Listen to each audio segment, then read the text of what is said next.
그런즉 유대인의 나음이 무엇이며 할례의 유익이 무엇이냐. 범사에 많으니 우선은 그들이 하나님의 말씀을 맡았음이니라. 어떤 자들이 믿지 아니하였으면 어찌하리요. 그 믿지 아니함이 하나님의 미쁘심을 패하겠느냐. 그럴 수 없느니라. 사람은 다 거짓되되 오직 하나님은 참되시다 할지어다. 기록된 바 주께서 주의 말씀에 의롭다함을 얻으시고 판단 받으실 때에 이기려 하심이라 함과 같으니라. 그러나 우리 불의가 하나님의 의를 드러나게 하면 무슨 말 하리요. 내가 사람의 말하는 대로 말하노니 진노를 내리시는 하나님이 불의하시냐. 결코 그렇지 아니하니라. 만일 그러하면 하나님께서 어찌 세상을 심판하시리요. 그러나 나의 거짓말로 하나님의 참되심이 더 풍성하여 그의 영광이 되었다면 어찌 내가 죄인처럼 심판을 받으리요. 또는 그러면 선을 이루기 위하여 악을 행하자 하지 않겠느냐. 어떤 이들이 이렇게 비방하여 우리가 이런 말을 한다고 하니 그들은 정죄받는 것이 마땅하니라. 그러면 어떠하냐? 우리는 나으냐? 결코 아니라. 유대인이나 헬라인이나 다 죄 아래 있다고 우리가 이미 선언하였느니라.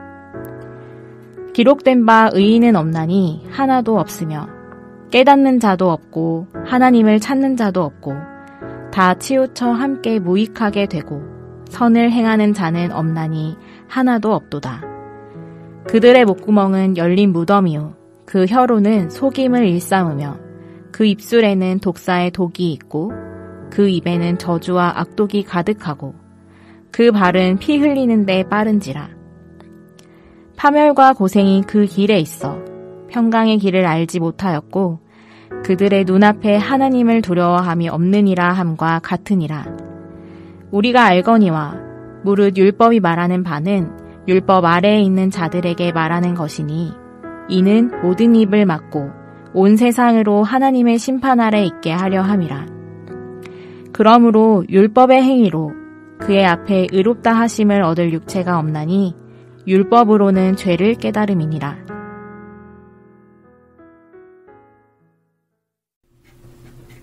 복음은 하나님의 의에 대하여 이야기합니다. 왜 그럴까요? 하나님이 요구하시는 의로운 삶에 대해 정작 사람이 보여주는 것은 온갖 불의와 불경건이기 때문입니다.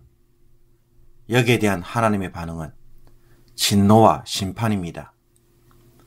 사람들 중에 그래도 남들보다 도덕적으로 더 훌륭하다고 하는 사람이나 하나님의 의가 무엇인지 율법을 통해 잘 알고 있고 언약의 백성이라고 할례를 자랑하는 유대인조차도 불의를 행함으로 하나님의 진노의 대상이 될 뿐이었습니다. 그러자 바울의 이런 말에 강하게 반발하면서 이렇게 말하는 유대인이 있습니다. 우리가 이방인들처럼 동일하게 행위로 심판받고 그 결과에 따라 심판을 받는다면 도대체 유대인들이 이방인들보다 더 나은 것은 무엇입니까? 유대인이 할례를 받았다는 것은 무슨 유익이 있는 것입니까? 할례는 하나님의 언약의 백성됨을 보여주는 증거이고 율법은 언약의 백성들만이 누리는 삶을 알려주는 것인데 이런 특권과 자랑은 다 무시하고 결국 이방인들과 똑같이 취급된다면 유대인들의 특권은 도대체 무엇이냐는 것입니다. 여기에 대해 바울은 유대인들이 가진 특권 혹은 자랑은 너무나 많다고 먼저 인정합니다. 그러나 다른 어떤 것보다 우선적인 특권이 있다면 그것은 그들이 하나님의 말씀을 맡은 것에 있다라는 것입니다.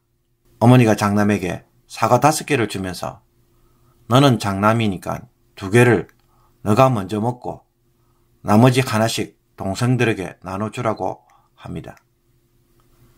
장남이기에 나눠주기 위해 제일 먼저 사과를 받고 제일 먼저 먹고 즐길 수 있는 특권이 주어진 것입니다. 이스라엘은 이방인의 빛으로 부르심을 받았기에 그 혜택을 우선적으로 누리면서 여기에 대해 충성하였다면 그들은 실로 엄청난 유익을 누렸을 것입니다. 그러나 이스라엘은 전달자로서의 특권보다는 가진 자로서의 특권에 사로잡혀 자신들에게만 그 말씀을 제안하였고 하나님을 알리기보다는 가리우는 일을 했습니다. 그렇다면 이런 질문이 생깁니다. 유대인들이 하나님 앞에서 이처럼 불순종하는 모습을 보였으니 과연 하나님은 유대인들과 맺은 언약을 파괴하고 버리실까요? 유대인들의 신실하지 못한 모습에 하나님도 신실하심을 포기하는 것은 아닌가요? 유대인들도 이방인들과 같이 하나님의 진노와 심판의 대상이 되었다는 것은 하나님이 이제는 이스라엘에 대하여 그 어떤 기대도 하지 않고 언약을 포기하셨기 때문에 일어난 일처럼 보입니다. 여기에 대해 바울은 그럴 수 없다고 대답합니다. 바울은 시편 말씀을 인용하면서 유대인들이 불순종하고 불의를 행할지라도 그것 때문에 언약에 대한 하나님의 신실하심이 이리 흔들리고 저리 흔들리시는 것은 아니라고 전가합니다. 이스라엘은 신실하지 못해서 망할지라도 하나님은 계속해서 예수님을 통해 신실하게 언약을 성취시켜가고 계시기 때문입니다. 이 말을 들은 유대인들은 이번에는 이런 질문을 합니다. 우리의 불의를 통해 하나님의 의로우심이 더 명확하게 드러나도록 했다면 우리가 무슨 말을 할 수 있을까요? 그렇다면 우리에게 진노를 내리시는 하나님은 옳지 않다고 불의하시다고 감히 인간적으로 말할 수 있지 않을까요? 쉽게 말해 우리의 불의를 통해 하나님의 의로우심이 드러났으니 우리에게 진노하시는 것은 말이 안 되며 하나님이 도리어 불의한 일을 저지른 일로 보인다는 것입니다. 이 말을 들은 바울은 펄쩍 뛰면서 결코 그렇게 말할 수 없다고 대답합니다. 하나님이 불의하셔서 진노를 내리시는 일은 절대로 있을 수 없는 일입니다. 만약 그렇다면 어떻게 하나님이 세상을 심판하실 수 있겠습니까? 심판은 공의로 행하시는 일입니다. 불의하신 하나님이 공의로 심판하신다는 것은 말이 안 되는 이야기입니다. 그리고 5절에 근거해 내가 거짓말을 해서 하나님의 참되심이 더 풍성하게 드러나고 영광이 되었다면 어떻게 내가 죄인처럼 심판받는 것입니까? 심지어 이 말을 더 확장시켜 선을 드러내기 위해 악을 행하자 라는 식으로 말하는 유대인들이 있을 수 있음을 바울은 예상합니다. 여기에 대해 바울은 말도 안 되는 궤변을 널어놓는 것으로 받아들여서 그 어떤 답변보다는 그런 말을 하는 자들은 정죄를 받아 마땅하다는 식으로 말합니다. 한마디로 천벌을 받는다는 것입니다. 가룟 유다가 예수님을 배신함으로 예수님의 구속 사역이 완성되었으니 자신은 벌을 받을 필요가 없다고 말한다면 그것은 자기 죄를 덮기 위한 궤변에 불과한 것입니다. 인간의 악함 때문에 하나님의 선하심이 더 잘 드러날 수는 있습니다. 그러나 과연 이것 때문에 하나님이 더 선하신 분으로 되는가요? 또 이것이 우리를 선한 삶으로 인도할까요? 그런 것들은 하나님의 의로우심과 아무 상관도 없으며 우리의 삶을 어렵게도 해줄 수 없는 쓸모없는 말장난에 불과합니다. 그러므로 유대인들이 이방인들보다 더 나은 점이 있습니까? 바울은 아무것도 없다고 단호하게 대답합니다. 결국 바울은 이방인이나 유대인이나 모두 제 아래 처해 있기 때문에 하나님의 진노와 심판을 피할 수 없음을 선언합니다. 기록된 바 의인은 없나니 하나도 없으며 여기에 피해갈 수 있는 사람은 어느 누구도 없습니다. 모든 사람이 죄인이라고 말합니다. 심지어 우리의 존재의 전 영역이 죄로 물들어서 선한 것이 하나도 없음을 신체의 여러 부분들을 통하여 구체적으로 드러냅니다. 말과 행위에 있어 죄가 가득한 것이 바로 우리들이라는 것입니다. 유대인들은 율법을 통해 이방인들과는 다른 기준으로 평가받아야 한다고 말하지만 정작 율법이 말하는 것은 무엇입니까? 율법은 죄를 해결해주는 통로가 아니라 하나님의 뜻을 전달해서 죄가 무엇인지 알게 해주는 신호등과 같은 역할을 할 뿐입니다.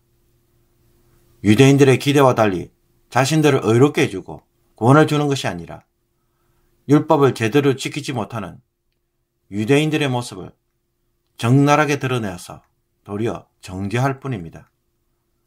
그래서 율법의 행위로는 어렵다함을 받지 못하니 하나님의 의가 되신 그리스도를 찾도록 하는 것이 율법의 본래 역할입니다.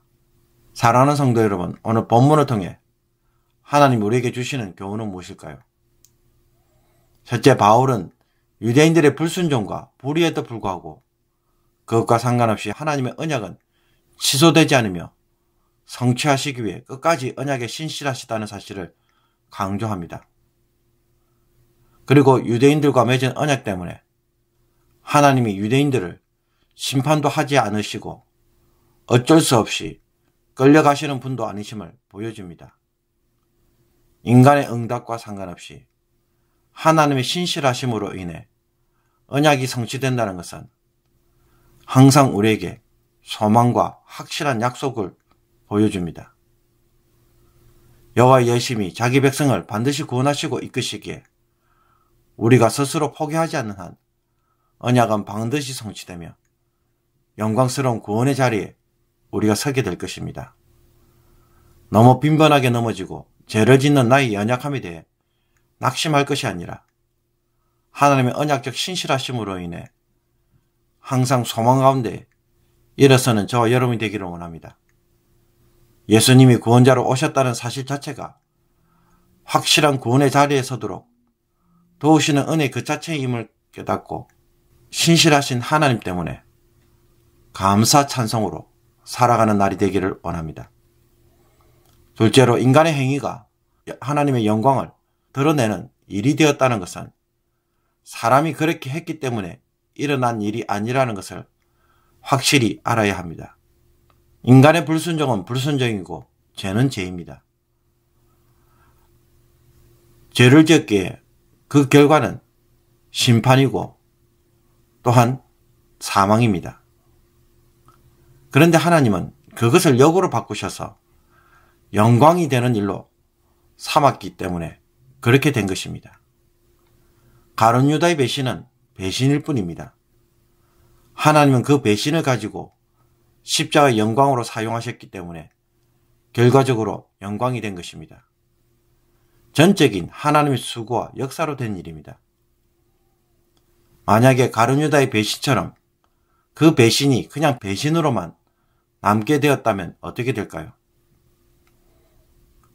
실상 이 세상은 정말로 인간의 불의로 인해 온통 죄의 고통을 겪게 될 것이고 우리는 우리의 범죄로 인한 결과에서 도저히 벗어나지 못할 것입니다.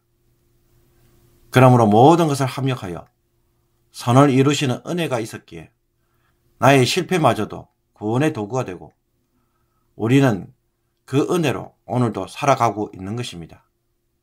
그러니 결과적으로 좋았다고 해서 그곳에 나의 어떤 수고나 공로가 있는 것은 전혀 아닌 것입니다. 오늘 이렇게 호흡을 하며 살아가는 것에 또 평범한 하루를 보내는 것은 하나님의 전적인 은혜의 선물인 것을 알고 오늘 하루만큼은 감사로 살아가는 복된 날이 되기를 원합니다. 기도드리겠습니다. 하나님 아버지, 저희들도 매일 이스라엘처럼 이방의 빛으로 다시 살아가게 하여 주옵소서. 하나님의 말씀을 누리고 하나님의 말씀을 전함으로 이스라엘이 누리지 못했던 언약의 복을 저희들은 온전히 체험하며 살아가게 하여 주옵소서. 연약함으로 하나님 앞에서 신실하지 못할 때가 너무나도 많습니다. 하나님의 사랑으로 긍휼히 여겨 주옵소서. 우리가 넘어지고 범죄할 때마다 그냥 버려두지 마시고 그것이 믿음의 진보가 되는 기회가 되게 하시며 더 큰 은혜의 자리에 나아가도록 합력하여 선을 이루어 주옵소서. 그래서 오늘도 낙심 중에 있을지라도 항상 소망을 품고 끝까지 구원의 자리에 이르는 저희들 되게 하여 주시며 하나님께 영광과 찬송을 올려드리는 주의 백성들이 되게 하여 주옵소서.